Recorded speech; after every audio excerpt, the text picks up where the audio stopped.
All right, hello Lambert Acres fans. Welcome to this spring day. We are just starting spring, which is one of my favorite times of the year, which is gardening and composting. Now, for those of you who are a fan of the channel or who have watched before, this is my large scale compost pile. What do I mean by that? Well, basically the farmer next door has brought over manure for years, and this thing was probably about 6 to 7 foot high at one point. We covered it in a few layers of tarp and plastic, black plastic being the cover that was right over it, and even bones, wood chips, wood, dog feces, all that stuff was put in this pile, and it was able to sit for about a year. Now, I did add water to it every now and then, and you could see the this is the aftermath of it. So what happens if you don't have this much of an area, or you see it just crumbles? That's great. And a lot of it you could still see, like the wood chips, because we shredded a few trees in there. Look at there's worms. What if you don't have this much area? Well, I have a solution. Let's go back to the back part of the property. All right, welcome to the back part of the property, and we have about 5 more barrels to put back here. But this is just the beginning. So last year I tried a little experiment where I took a barrel, and it's actually the barrel that's right behind my barn, but this one will do for showing purposes reasons. So I took a barrel and I started putting stuff in it. I drilled some holes in the bottom, a bunch of holes, and I started filling it with everything and anything that I would put in my compost pile. Well, what happened with that barrel is it started to break down. The worms came up from the bottom, and it actually started, and animals actually crawled in there and stirred it up and everything, and it started to break down. And I used that soil in my garden. What I did is I dug a trench right down the middle of the garden, and I had 2 rows. Well, the worms basically went in there and went and grabbed the food and went back under the plants and spread their compost or their castings all over the garden bed. So I figured I would try it again. So at the base of this is wood ashes, because I have a wood pile, or I have a wood burning stoves, and also honeysuckle trimmings. Okay, so that's the base of each bucket here. Now what I'm going to show you is the stuff I'm going to add on top of this. And we're actually going to layer it. And I think that everything that I add in a compost pile, whether it's a large scale or something like this, it adds value, and it also breaks down at different times. So let's see what I'm going to put on it. In no particular order, we have weeds that we just thinned out from the garden. So when you're weeding, keep your weeds. They're green, okay? So that's going to add some good freshness to the garden. This is hosta stems. Okay, we're going to add those in there. These are a little bit thicker, so they're more woodier. These are hydrangea tops and also some stems. Now, hydrangea is a very, very soft wood, so this is going to get eaten at a different rate as the hosta stems. And then we have a beautiful butterfly bush that we trimmed down, because you have to prune your stuff every spring. So we pruned all the stuff down. So we have hydrangea, hostas, butterfly bush, which is the center of the truck right there. Our weeds that we pulled this morning. I have a 5-gallon container of coffee from a local coffee shop. So all of these are basically espresso pucks. When they do the espresso shot, that's what this is. And when you crumble it up, you see that's all just pressed coffee into a puck form. And then we have herb prunings. So this is sage and rosemary in here. I also have a bunch of food products and food stuff that we're going to add in there. So like when stuff goes bad inside the house. And then I have a 1/2 gallon of milk that we're going to add in there. So the point of all of this is you want diversity in your compost pile. Like I said, I'm going to add a few more barrels. I'm going to start adding this stuff in there in no particular order. I just don't want it all in one barrel. So I don't want all of the hosta stems in one barrel, and I don't want all the weeds in one barrel. I want to put a little bit of this in one barrel, a little bit of this, a little bit of that.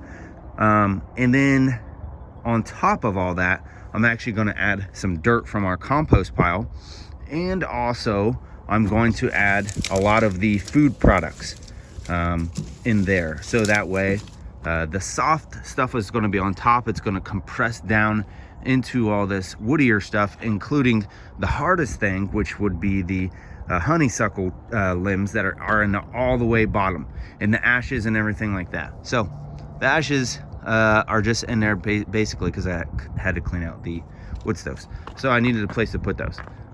So let's start dumping this stuff in there, and then you're gonna see the barrels that I already have. They're gonna be topped off with all this stuff, and then I'll go grab some food product and throw in there too, because I have a compost barrel behind the barn that is where we put all of our stuff that we don't want to feed the chickens, you know, the stuff that they don't eat, like orange peels and stuff like that. So let's dump this stuff. All right, so I haven't even put the weeds on, and I compress after every single layer. This is the top layer would be the sage and rosemary, so the herbs, and I still have plenty of room. So what the plan is actually to try to fill this as high as I can before I even add any more barrels, because these will be my oldest barrels. Now, as the barrels go down, I'll add food product or also dirt, soil right on top of there to kind of keep it fed kind of from the top down type of thing. Now, eventually all of this stuff is going to get broken down that's in there. How long will it take? I suspect about a year is my guess. But I'm in no rush because I want to just keep adding barrels down the fence row here, because this part of the property doesn't even get used. So barrels are just going to get added, and then I'll just keep the process going. That way, instead of having a huge pile, I can just use a barrel at a time. That's my goal, at least. So, and it's an experiment to see if it actually works. I still have a lot of soil in that pile, which it may be within a year or two, it could be used all up, but I have no clue. I'll have all of these when that does get used up though. So let's put the weeds on and get the food products. All right, so here is where we dump all of our compost that we're not going to feed the chickens. What is in here? Well, I see a paper cup, there's a sticky note, tea bags, coffee filters, there's a bouquet of flowers in there, oranges. Our chickens do not like oranges at all. They don't like any citrus, actually, so a lot of the citrus gets put in here. So we're going to tip this over, and then you're going to see what we're working with here. Well, it didn't really move. So let me start scooping it in there. I got 3 recycling bins. We're going to add that to the recycling bins and then take it over to the thing. So let's put some in the recycling and see actually what's in here. I know there's a lot of bones in there. So some things I would not put in your compost is rocks and plastic and metal. Anything besides that can go in there. All right, so what is in the bottom? Well, that's an old pepper plant, a lot of eggshells, which those actually do, once they start breaking down, they break down pretty quickly once the process actually starts. Orange peels, a lot of the tea bags, and then the coffee filters break down actually quicker than anything else that you wouldn't think that they would. There's a chicken bone right there. So I processed some chickens at the end of last year, just put the carcasses in the barrel because it was freezing anyway. So and then I put stuff over top of it. So there we go. Now we're gonna go put these in the barrels, and then we're gonna top them off with a nice layer of soil, mostly because I don't want stuff digging in. I don't mind if like a bird or possum, but I don't want like something to knock over the whole barrel, because then I have to refill it back up. So we'll top it off with a little bit of soil, and then we're gonna just let nature take its course. Why do I let paper and cardboard and everything go in there? Because I don't think it hurts anything. Now over here, this is just a side story. This is where I had my chicken tractor, and I moved the chicken tractor, obviously. All of that soil is in between all of my fruit trees, okay? You can see the fruit trees are already starting to blossom.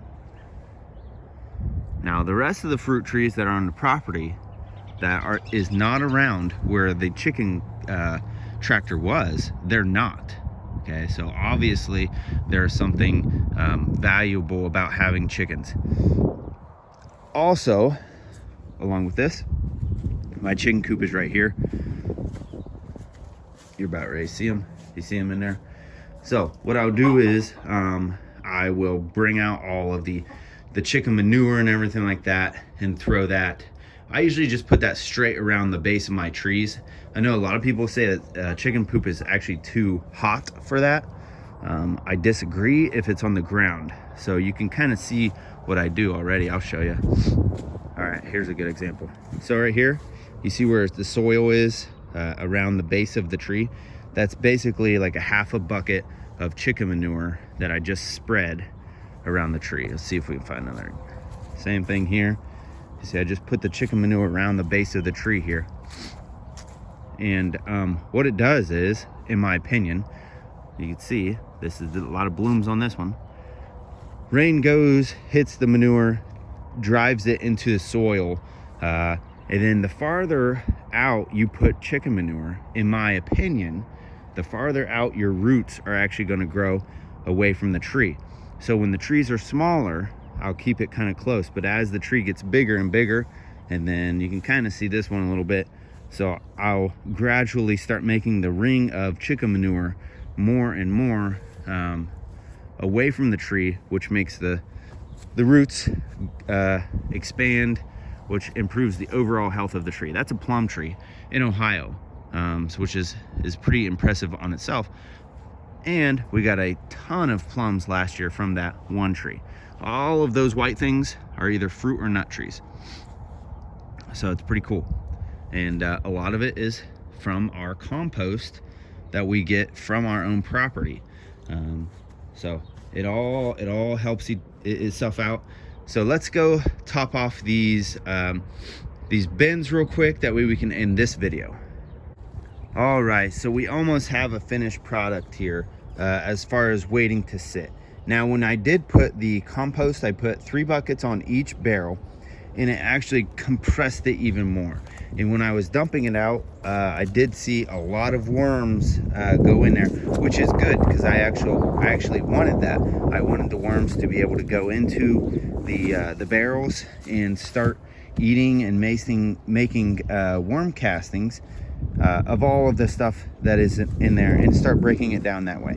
So there's 2 types of breaking down that we're going to be doing here, which is worm castings, worms eating the materials in there, and then also just deterioration of the substances that are inside. So now what we're going to do is we're going to pour on our half gallon of milk. This milk expired when I was on vacation. Now sometimes I'll just feed this to the chickens. I'll put it in a bowl, but since we're here, I figured I would do this. Now what will this do? I have no clue. There's no science behind this. This is just you had a carton of milk that was expired, and you didn't want to throw it away. That's all. So I will check back with you guys in a few months, but until then, like I said, I will just throw food products on top of this, and then also probably for every half bucket of food, or like 2 gallons of food, I'll also throw a 5-gallon bucket of compost to try to keep it compressed and not so smelly, honestly. So, and then we are going to continue to add barrels. So there'll be barrels or trash cans, whatever you want to call it. We'll just keep going with those as well. The same process. These one will just be used first. So there we go. There's the start of it. Make sure you like, subscribe, leave a comment to tell me what method of composting you use.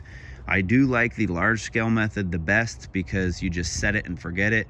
You put everything in one big pile, you put some tarps over it, leave it for about a year, and you have perfect dirt. And we've been using that same dirt for a matter of years now. However, if you don't have the space for that, there's other ways to do this. Also subscribe, share the video, share the channel. That's how the channel grows. Thank you, and God bless.